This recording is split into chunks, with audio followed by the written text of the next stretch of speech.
It's 5:01, and it's time for the December 10th, 2025 Airport Advisory Board meeting for Coeur d'Alene Airport. Called order. I'm here. Larry's here. Tim Conbrick is excused absence. Brian Murray, I don't know where he is. Schotthauer, I don't know where he is. Sandra is here. Dale Givney is ill, and Phil is here. Patrick O'Dell, I don't know where he's at either. So with that, ask everybody to silence your phones if you haven't already, and we'll do the Pledge of Allegiance. Harry, would you lead us in that? I pledge allegiance to the flag of the United States of America and to the republic for which it stands, one nation, under God, indivisible, with liberty and justice for all. Very well. Item 3, call for conflicts of interest. Anybody on the board have anything else? Hearing none, we'll move on to item 4, change the agenda. Change the agenda. Hearing none, we'll move on to item 5. Approve minutes of previous meetings. Since we don't have a quorum, we can't vote on that. Patrick, no. We might have one. No. Not allowed to vote, so I guess we'll just defer that till next time. Table. Otherwise known as deferring it till next time. Item 6, staff reports and updates from the airport director and staff. Absolutely. So we just, as of yesterday, wrapped about 98% of a addition to a project that we were working on. We were able to add a supplemental grant to our taxiway Charlie grant, which was to add LED lighting on all of November and the connectors to continue that around. There was basically extra money from the feds, and as long as we were within the parameters of our original project, we could continue that around. So everything was put in. That was new lighting, new conductor. They pulled new wire, new transformers. So everything on the whole north side of the airport is completely freshened up now, and part of Delta as well. Then they are short a couple lights. They were shorted a few lights, so that's where I say we're at 98% complete. They had to order them in a couple more weeks. We'll get those in, and that'll be all complete. We did open bids for our LED lighting project for runway 2 and 20, which is going to replace those PAPIs as well. We're reviewing the bids right now, and then we'll at the next meeting let you guys know who is being awarded that and move forward with that. So we're looking probably springtime, summertime for that project. And that's that ITV grant that we received. That's 100% grant with no match. So pretty excited about that. We'll get all new LED lights on 2 and 20 with new PAPIs on 2 and 20 and 24. So once we complete the rehab of the Alpha Taxiway as well, that's our next coming project with the feds. We will have all of our old incandescent lights will be gone. The airport will be completely freshened up. All new conductor, transformers, LED fixtures on everything, which will be really nice for sustainability and just us general maintenance and everything, chasing bulbs and stuff like that. So What's the lifespan? Now that you've got all this work to do, what's the lifespan for all this? they say about 20 years on a fixture. LEDs do fail. I mean, they do fail, but they're nothing like an actual incandescent bulb or transformer. So we still maintain spares and everything, especially if someone hits one or something like that. But for the most part, it'll go untouched. The conductor that's in the ground, the actual like transformers and the wire itself, technically has a 10 to 15 year lifespan on it. A lot of our conductor was well past that. You can go past that. That's kind of the FAA recommended. If it's past that age, they will just change it with the project and include that. So we were definitely due to have all that stuff pulled out and freshened up for us. So, and with that, they're going around and rehabbing all of our cans, the actual light mounts and fixtures and everything, vacuuming out, making sure that all the moisture is leaving the can, drilling everything out and freshening it up. So retapping any bolts that are stripped and stuff like that. So definitely a nice upgrade. Excited to see it. If you haven't been out there at nighttime, it looks awesome. Like the taxiway lights finally they all come on, and and they all change at the exact same rate. They're actually like a blue, really blue light and very even. They're not ones that are like brighter than others and different things. So they look really nice out there. Other than that, we've been really just working on different planning and projects. This is kind of planning season for all the FA projects for next year, so staff's been pretty busy with that. We did have our first snow event where we went out and cleared snow, so the guys got to kind of cut their teeth for this year, getting it ready to go, but did fantastic, got everything open and safe. It was a little bit interesting. It was mixed with one of the closures for runway 6 and 24 when we were changing lights in those areas. So they kind of shifted their primary snow removal to the small runway, which was interesting. But outside of that, everything has been working pretty well. But I'm available to answer any questions if you have any. But that's pretty much what we have going. I'm just going to ask about what's the latest in the projects going on the north side of the field, the big new hangars. So those are 2 private hangars, the ones going in right here. One of them plans to be occupiable, I guess, by the end of January, have sheeting up and everything. The other one's a little more of an intricate build, and so they'll likely go well into springtime with that construction, but they're going well. Everything is looking really nice. They're keeping really nice job sites. I can say one of the things we're kind of struggling with we have construction going on literally every corner of this airport at all times, just with how many hangars go up around here. One thing that we do want to emphasize from myself and from the ops staff is just keeping a clean environment. We have some job sites that are leaving trash and refuse out, easily blow around, leaving equipment parked in TOFA areas, leaving materials in taxiways, and just not a safe situation. So these guys on the north side, they've been fantastic. Everyone is usually pretty good, especially once we have a conversation with them how to tighten it up. But a lot of construction crews forget that they're on an airport. It's different than working off airport somewhere. So we just educate them, keep it safe, but we definitely appreciate everyone's flexibility with the construction that's always going on around here. And but those are going pretty well.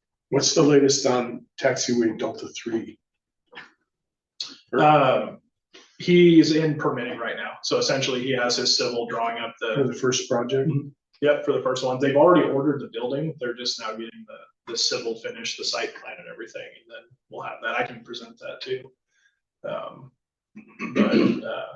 Yeah, I would assume, I think he was trying to break ground before winter, but we're looking at probably springtime for them actually breaking ground on that. Justin, how's that gonna lay out relative to that existing north-facing gate?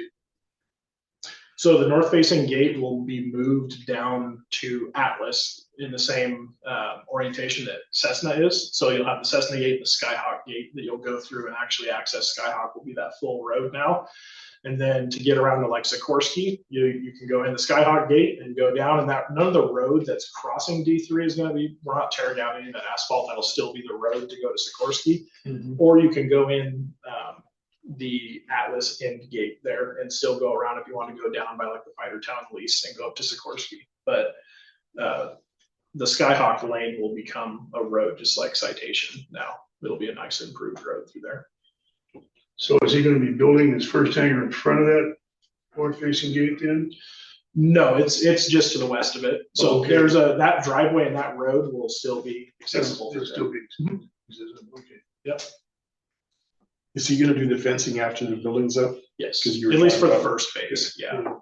Until he's actually paving the approaches to the taxiway, he wanted to build the buildings outside the airport per se, just for accessibility for the subcontractors and everything. So Will he build all 3 simultaneously then? he says they're just doing one phase at a time, but I guess there's already so much interest in that phase. He's looking at just doing all 3 at the same time. So it'll be kind of interesting coming up here. I mean, we have a wait list. A lot of people on the wait list, though, are actually going towards some of these hangars and condos that are being built. So we're kind of going to see a little bit of a market shift here, I think, with availability here. I mean, we do have a decent amount of T hangars still available in the new project over here off Alpha. We'll have the new condos coming online. We'll have the D3 condos coming online. we'll have pretty decent inventory for airplanes to be able to come here. So I'm curious to see, are those going to fill right up? Are we going to be sitting here empty for a while, where we don't need to, we're not essentially like pushing to have more T hangars built, or like what hangars are people looking for? Are they looking for T's, condos, big private, there'll always be the larger individuals coming here that want the 15,000 square foot hangar, but that's kind of its own market with those kind of things.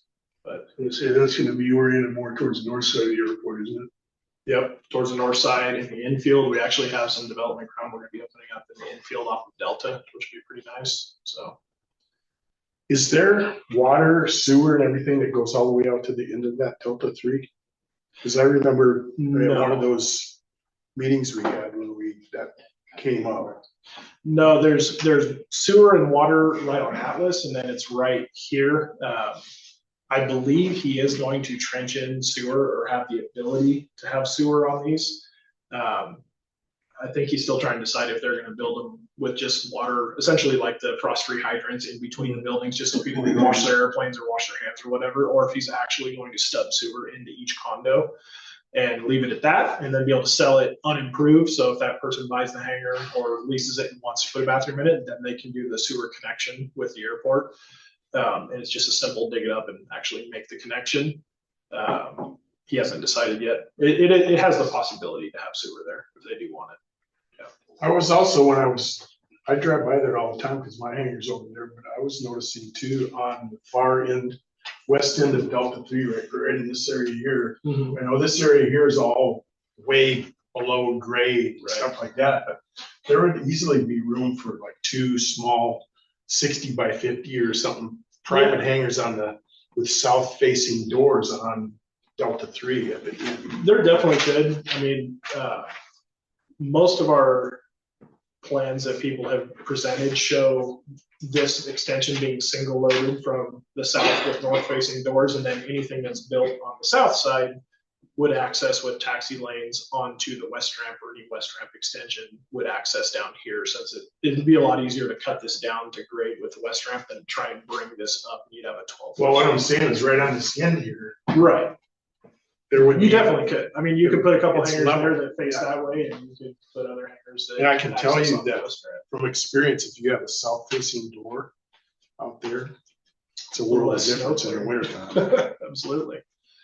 So, one of the things, I mean, to be completely transparent and plain with this area is its proximity to Oh, the the sewer sewer farm. farm. So we do have a lot of people that really don't want anything to do with building a hangar over here, because of the proximity to that. They just don't want to deal with it. So it'll take a special client or someone that just doesn't care, being down there. So Of course, at some point they cover those tanks, that would eliminate the problem. it would help greatly. Absolutely.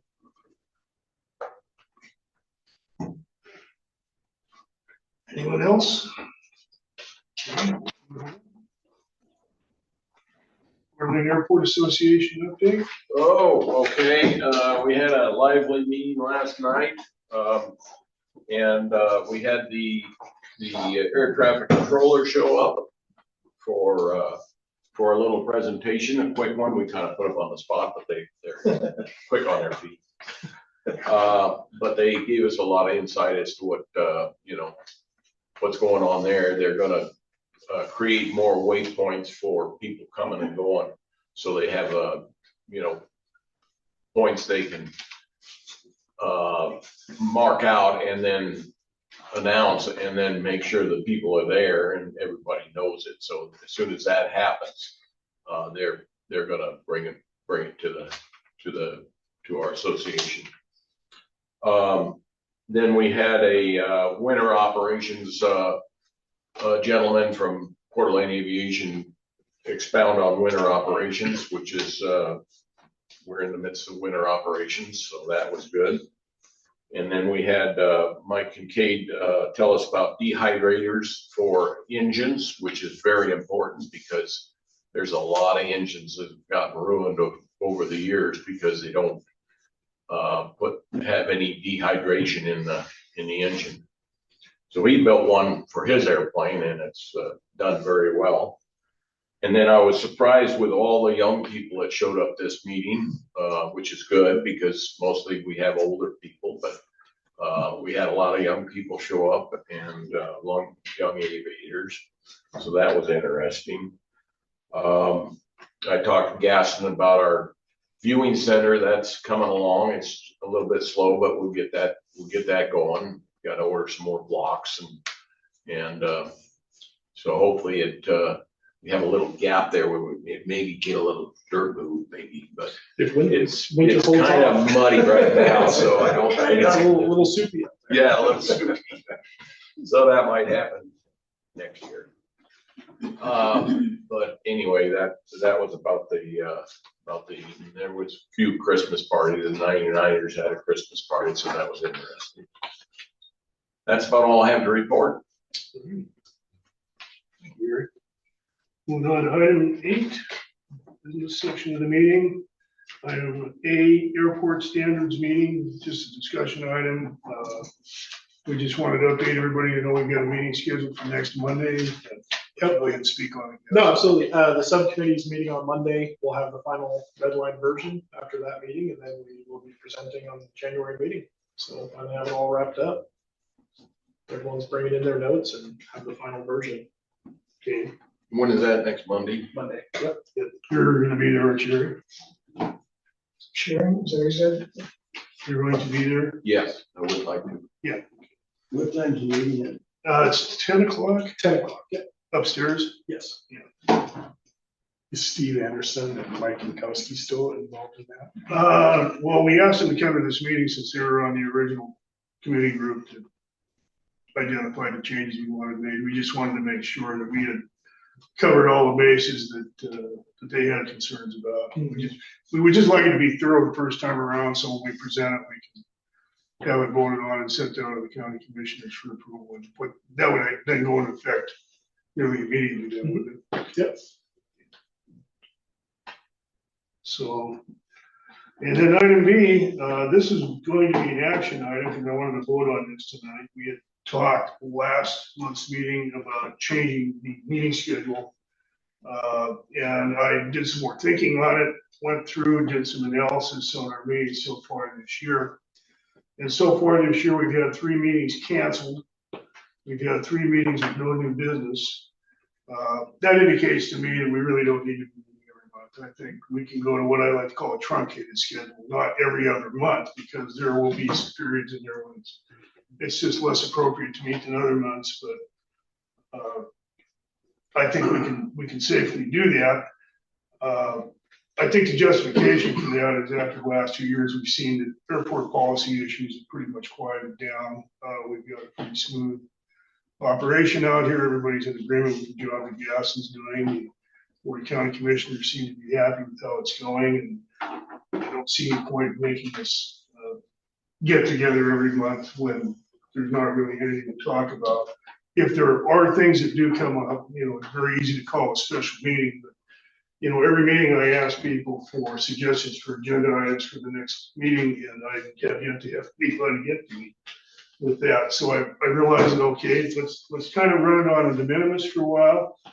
What I would propose is that we would meet in the month of January, and that's necessary because we always elect a new chair. It's a new year. Then skip out to March, and then we would meet in April. We meet in March and then meet in April again, because that's when we have to approve fees. Then we would go out to June, and we would then lay over the summer and not meet again until October, and then a final meeting in December.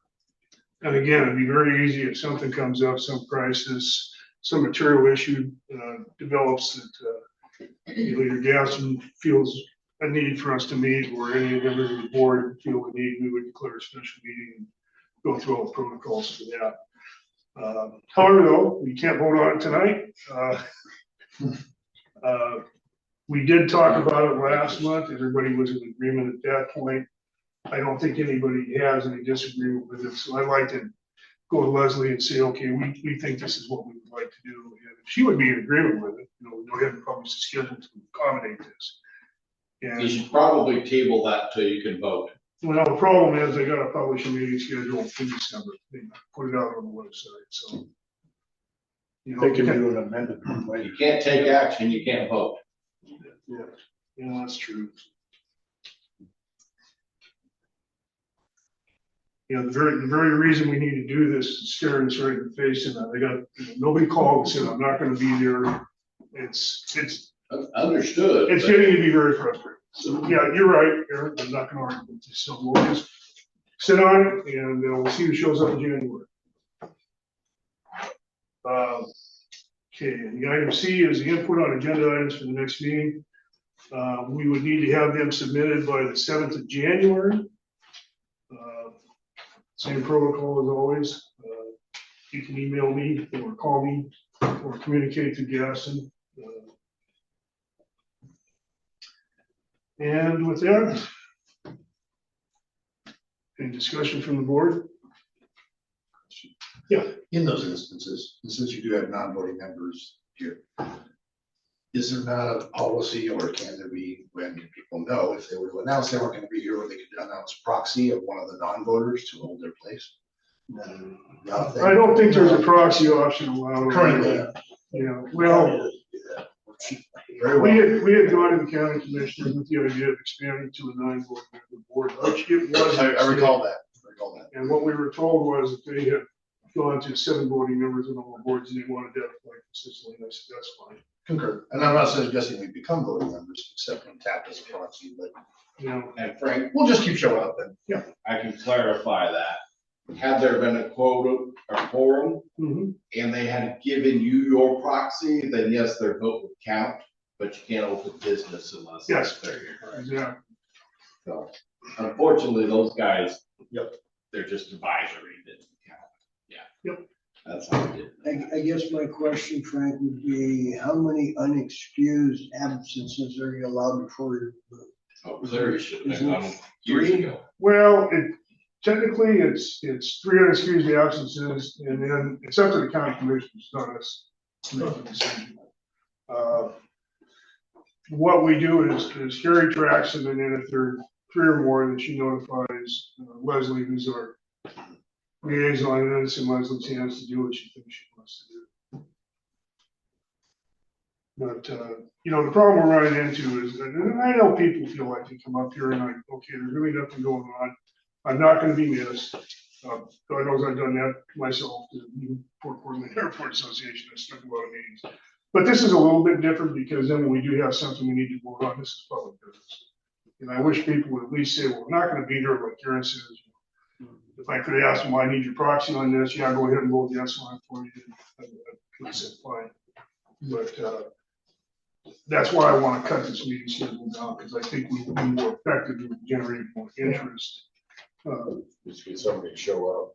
Yeah, well, get people to show up and, if you're gonna, my philosophy is, if you're gonna ask to be on this board, you have to be on it. Don't be down in the Caribbean sailing or, doing whatever it is that's going on in your life. You have a responsibility, you took it on, you should execute it. But unfortunately, my authority as chairman extends to, I get to submit the agendas and run the meetings, and that's as far as it goes. And boy, oh boy, next year, can I hardly wait to be out from under that. With that, we'll go to public comment. Hearing none, we'll adjourn.